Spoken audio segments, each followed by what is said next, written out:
wondering if this feels like a normal basketball season as you get ready for your first game as compared to what you've been going through over the last year and a half. It certainly feels better than the alternative, that's for sure. Just the idea of being able to, be in places where there's going to be fans. There's been more normalcy, obviously, in practices and travel and all that kind of stuff. So I certainly feel like we're trending in the right direction. And I don't think it ever changes from a coaching perspective about, just as you get 48 hours from your first game, is your team prepared? Do guys understand how they're going to need to be able to work and function? Our early schedule is certainly challenging as well. So that just adds to the angst. But I think anytime, you have a game in 48 hours, you start to get some of those familiar feelings of, performance and execution and situations and rotations and, all the things that flood into your mind as you get close. Coach, with the changes caused by COVID and actually the changes in the NCAA, it seems like, the turnover on every college basketball team around the country has been extreme. And I know that you have a lot of new people, a lot of new faces on your ball club this year. What kind of challenge has that been coming into what we hope to be a normal season? Yeah, it's very much a challenge. We've got to try to, microwave connectivity and understanding and terminology and all that stuff. And this group's been really good so far in terms of their, I think, desire to figure that stuff out. It's something we talked a lot about through the spring and the summer as we were putting this roster together about, with guys coming in, so many new guys coming in, how we could get them connected, create some chemistry, and do it as quickly as we possibly could. I still think it's not fully there yet, obviously, but I think guys have been open to that. I think guys have been, trying to understand and grasp the different concepts that we've been putting in place, throughout the summer and throughout the fall. But it's certainly a challenge, and there's a lot of teams that are going through that as we speak.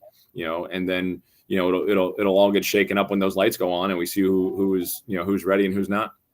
Speaking of who's ready, who are you looking at? And I'm not going to put you on the spot and ask you for a starting five because I realize the situation might still be fluid. But who are you looking at to count on in this first week of the season, if you will? Well, obviously there's some guys, with Khalil Spear being a returner, Enoch Cheek being a returner. Those guys have maybe some more experience and some more understanding. And then we brought in some guys that are, we hope that are going to be, through their experiences at other places are going to be reliable, whether it's Rasheem Dunn or Ferrum Flavors or Mike Green. Those guys have played a lot of minutes through the course of their careers. And we need them to be, on the court for us playing well. So, there's a number of guys that we're looking at. Obviously I think we're close to understanding who will be, heavy parts of the rotation. We're not going to share it here today on the call, but, I think that we are, feeling good about, the way that we think we can structure a game, barring injury, barring foul trouble, barring some of those unforeseen things in terms of rotation. Coach, one more question before I open it up to everybody else. I was just wondering how different it was to build this particular ball club as compared to clubs that you've had in the past, particularly because of the extra challenges that the Horizon League will bring. I think that was something that we focused on, really. I mean, going through last season, understanding where we were deficient was really important. Areas of size or skill or whatever it might be, that we needed to try to attack. I think we've addressed some of that stuff. Obviously we'll continue to see how the year plays out, but I think we're moving in the right direction. Obviously the whole transfer, idea has been building for some time now. And so I think a lot of college coaches knew this would be, coming down the pipe, and it's a matter of just trying to position yourself properly to create the right roster and go from there. Go ahead, Nick. Hey, Coach. How are you doing today? Good, Nick. How are you? I'm doing well. So I know you have UCF this week, but outside of that season prior to the Kentucky game, this is the first time you'll play them since that NIT game. Just walk me through that whole March and the excitement for this matchup this Friday. Well, I mean, we're not on Friday yet. We're in about Wednesday, so we know how good UCF is. They return a number of their leading players from last year, and Coach Dawkins does a great job. And obviously they have high expectations as they, obviously announced that they'll be going to the Big 12 here shortly. So, I'm sure there's, a lot of expectation on their side as well. So that's really our focus. We can't start thinking about Friday because Wednesday we got a really big challenge to start with. So that's where our focus is right now. Go ahead, Jerry. Yeah, Coach, I think I'm not going to get anywhere with this, but I wondered, I cover Kentucky. I wonder how much the 2013 NIT game resonates at Robert Morris.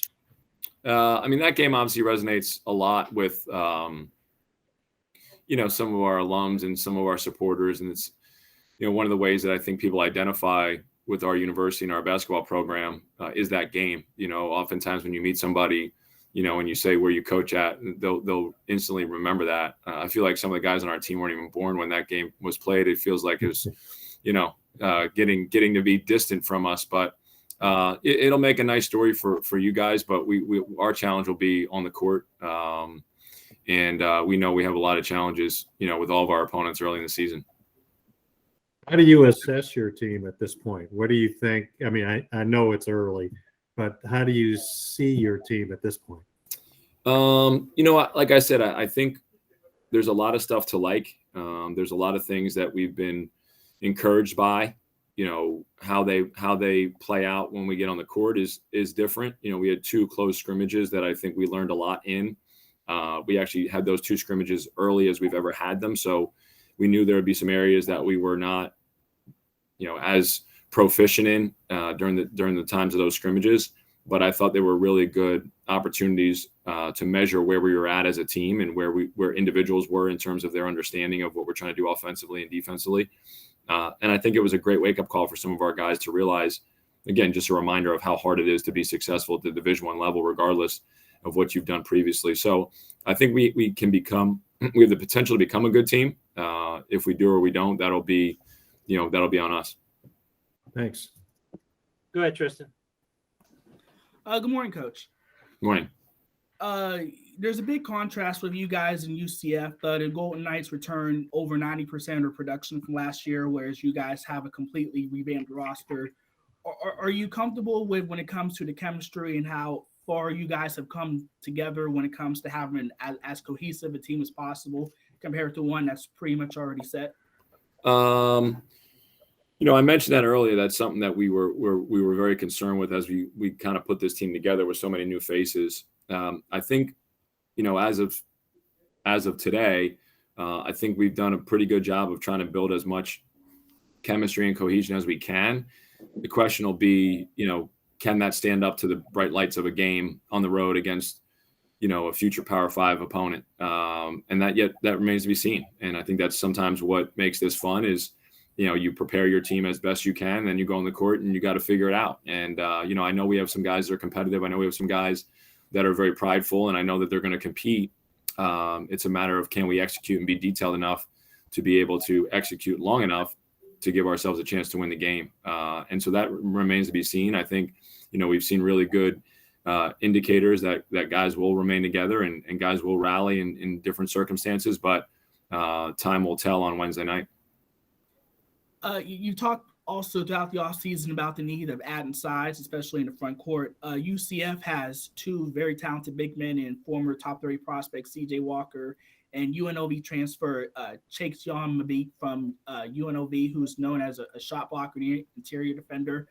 How are you feeling about your front court going up against that level of size and defensive ability? And will it affect on how different rotations you have when it comes to guys that maybe can provide something different offensively going up against them?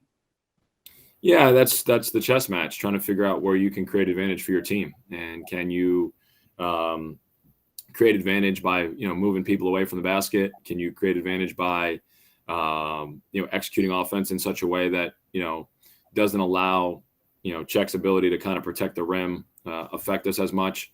So those are things that we got to try and figure out. And, trying to piece together scouting report this time of the year is always hard because, you're watching some UNLV games and trying to compare what he might look like in a UCF jersey and, how Coach Dawkins might utilize them or what his strengths and weaknesses are and how they complement, his new teammates. And, so we're trying to figure out as best we can, but I think a lot will come down to, like you said, how we can kind of create advantage based on our personnel. And I think we have some versatile forwards that can help space the floor if they're not guarded on the perimeter, and some guys that can put the ball on the floor and drive by if they get pressured. So I think that those are areas that we have to try to utilize and see if we can find success there.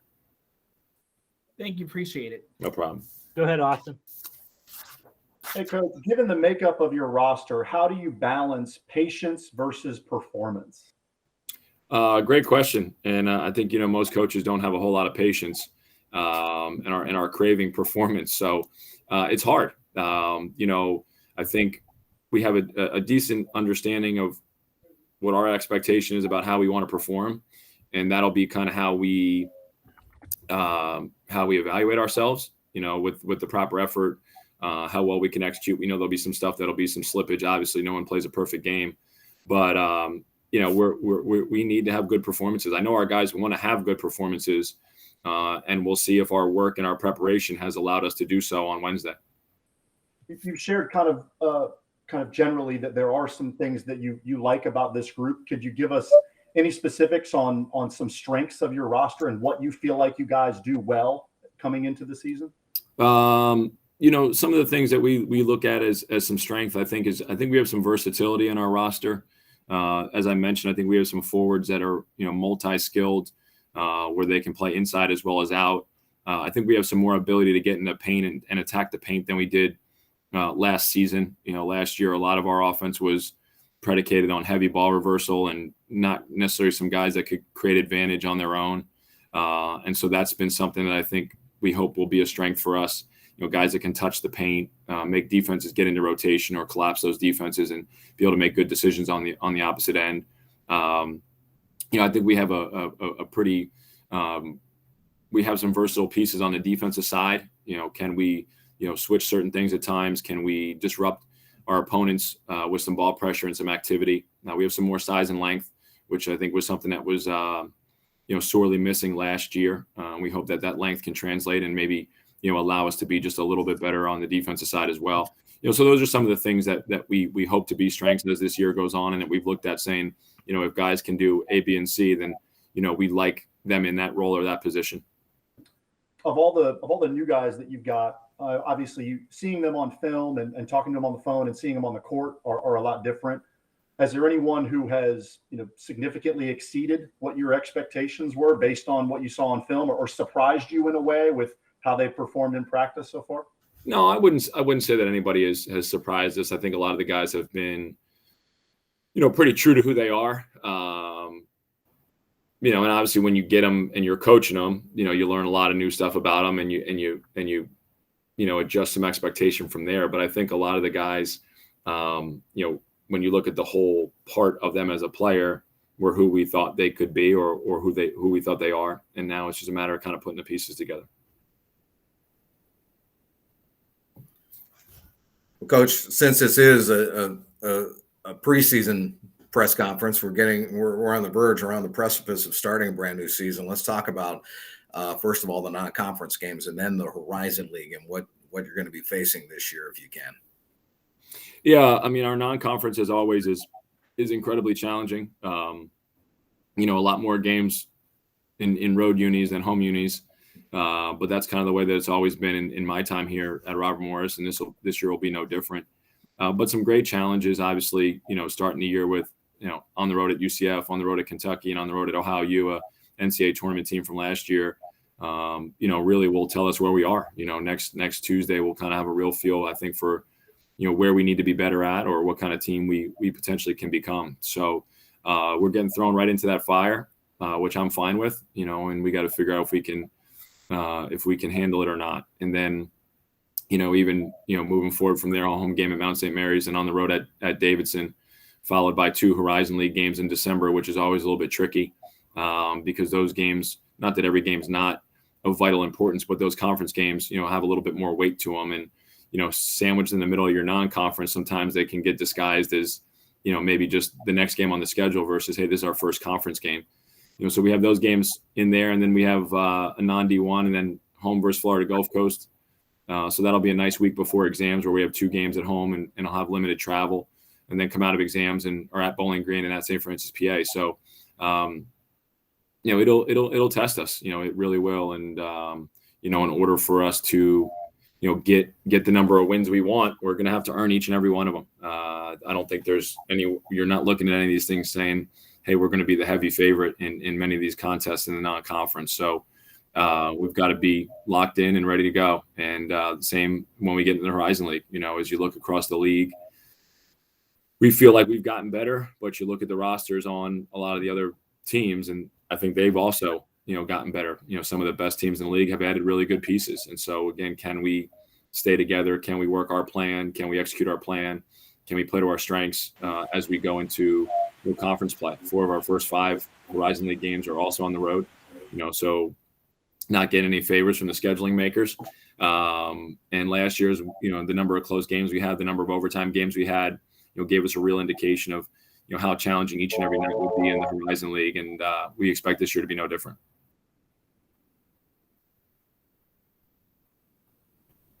Michael, you got a question or are you good? I got a question. It's not exactly a question. It's more to get Coach just to talk a little bit about last year. I know you want to talk about this year, but you had some tumultuous times, I guess is a good word, when you've been coaching guys leaving maybe here and there. I can remember a few instances where you probably don't even want to think about it. But what about this past year? How did you get through it and through the off season? And did it haunt you at all, having to go to the Horizon League, then having the virus attacking the season, and then having the transfer portal? This is crazy. I mean, is it too early for a beer? It's 10:15. I mean, I think I would need that if we're going to break down, the horrors of dealing in the last 18 months for everybody. But, it's always tumultuous. I mean, there's not a season that goes by that you don't have, things that arise that you never anticipated. And, you create in your mind how you think your year is going to flow. And where you think you can be successful at or whatever. And, last year that was blown up even more than ever before. And so day to day was completely unexpected. And, you could have the idea and thoughts of, hey, we're going to stretch together a nice string of practices and try and get better. And then, 2 hours later, everyone could be going their separate ways for an extended period of time as you went into quarantine. So it was incredibly difficult. It was incredibly stressful, I think, on the student athletes. I think that's one of the things that nobody has really discussed enough is as a men's basketball player, you really had severe challenges last year. We were kind of the first sport, like college football played outdoors, but we were the first kind of indoor sport that was back on its regular timetable, regular schedule with all the upheaval. I mean, that took a real toll on our student athletes. I know that. There was times where guys would come into the gym after being in a long quarantine and you didn't feel right asking them to get on the line and run. You wanted to make sure they were okay from a, mental health standpoint. Physically being, isolated for periods of time isn't good for anybody. So the challenges were incredible. And then you get into these games where, I said a number of times last year to not publicly, but privately to people is the only problem with this whole situation is they didn't tell the players that records didn't matter, right? So you talk to an administrator and they say, hey, we just got to get through this. This isn't what it's supposed to be. But you talk to the officials, they'd say, hey, give us a break. It's a tough year. And then you'd all of a sudden throw the ball up and you'd ask these kids to win the game. And they don't know how to turn that off. No one said, hey, we're not going to keep score this year. We're just going to go out and play. So now you haven't had great practice. You haven't had the ability to kind of build your team in a traditional way, but all these games are going to be really important still. And I thought that was a really difficult position for the student athletes to be put in because they know when they're prepared and they're not. They know when they're ready and they're not. And they're walking into these games. Our first 2 games last year at Marshall or Bowling Green at home and at Marshall, Charles Bain, who pulled his calf muscle in the Marshall game, had been in quarantine for 28 to 30 days, has 1 day of practice and comes out and we got to play a game. And these guys is, careers or experiences that are on the line. And I thought it was a little bit of an injustice to them to do what we did. And I don't think we took into enough account, like certain individuals did, but it's not like there's an asterisk next to this last season that all of a sudden, everybody's we gave the kids the year back, but you still had to go through that experience, which was not a pleasant one at all. Do you feel like, I don't want to isolate on any certain situation, not mentioning them, even like the Brahma situation, but that was a tough thing. And when you have that. You went on mute, Dave. When you have that on top of say the COVID situation and just everything that's going on crazy now, you had that on top of it, and you had probably some dissension, I would say. That's my take from the outside. How do you feel now? Do you feel like a weight has been lifted from you a little bit? And I feel like I'm putting words in your mouth, but I think if I'm you, I'm like taking an exhale and saying, okay, let's start over again. Is that kind of how it is? Well, I think some of those two things are somewhat interconnected, Dave. I think that some of the issues that arose during a game was a direct reflection on what was happening off the court, right? So you're losing games, your team's not prepared, guys aren't in condition, guys aren't mentally ready to be able to go out and perform at a high level. And that creates an incredible level of frustration everywhere. And so, you're not having the success that you envisioned having, for a guy like AJ. And so then all of a sudden you look around and say like, well, why am I doing it? Like, why am I putting myself through some of this stuff? It's not healthy. It's not healthy to do. And, as coaches, we ended up kind of, battling battles outside the normal battles of being a coach, mask wearing and testing and isolation. And, you're dealing with, making sure guys are getting food delivered to them in the dorms. And the guy walked outside to get fresh air and you're getting a call saying, get this guy back in his room. And it's like, so now you're battling some of this stuff that has nothing to do with basketball, but yet they're still being evaluated on their basketball, like that's the stuff that just gets to be so difficult across the board. And I think if you look and 10 years from now, you take a poll of student athletes that were involved in being in Division I athletes during this time, I think a lot of them will tell you they created some negative feelings toward their institution because of all this, right? I think obviously that not having to sit out as a first-time transfer, made it enticing to transfer. I think a lot of people transferred because it was like, I want a fresh start somewhere else where I don't feel like every time I walk in this building, I'm thinking about, getting kicked out of the building because, it was past 6 o'clock and you can't come in and shoot baskets. Well, that's not going to have anybody embrace. And that was across the board. That wasn't just a Robert Morris thing. That was everywhere. Right.